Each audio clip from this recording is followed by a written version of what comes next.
Takut terjadi apa-apa dengan dirinya, itulah yang dirasakan kini anggota Brimob Polda Riau, Bribka Andri Dharma Irawan. Ia pun dengan tegar menitip pesan pada keluarganya agar bisa mengikhlaskan dirinya jika saja sesuatu terjadi akibat tindakannya yang membongkar kebobrokan komandan batalionnya, Kompol Petrus. Sorotan kini memang tertuju pada anggota Brimob dari Batalion B pelopor itu, usai mengungkapkan dirinya diminta mencairkan uang senilai 650 juta untuk komandannya. Bribka Andri mengaku sadar dengan segala kemungkinan resiko. Di hadapan ibunda yang mendampinginya mengajukan permohonan perlindungan ke Lembaga Perlindungan Saksi dan Korban atau LPSK, Bribka Andri menyampaikan agar diikhlaskan. Bribka Andri memilih mengajukan permohonan perlindungan ke LPSK agar dirinya dan keluarga mendapat jaminan keselamatan selama proses hukum kasus berjalan.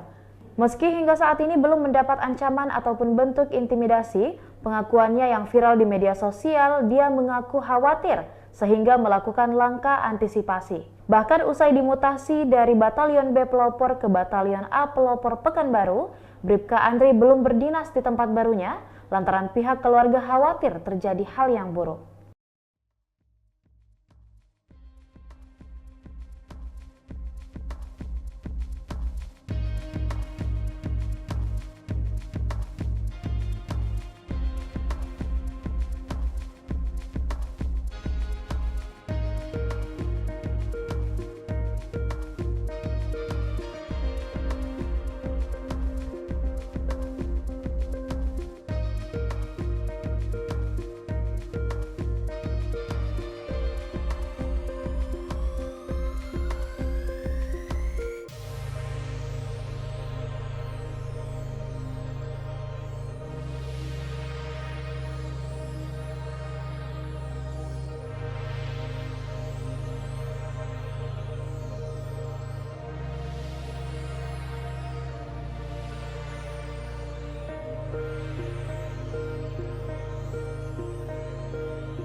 Demikianlah Tribun Hot News kali ini, dan jangan lupa saksikan berita lainnya hanya di kanal YouTube dan juga Facebook Tribun Timur. Terima kasih sudah nonton. Jangan lupa like, subscribe, dan share ya.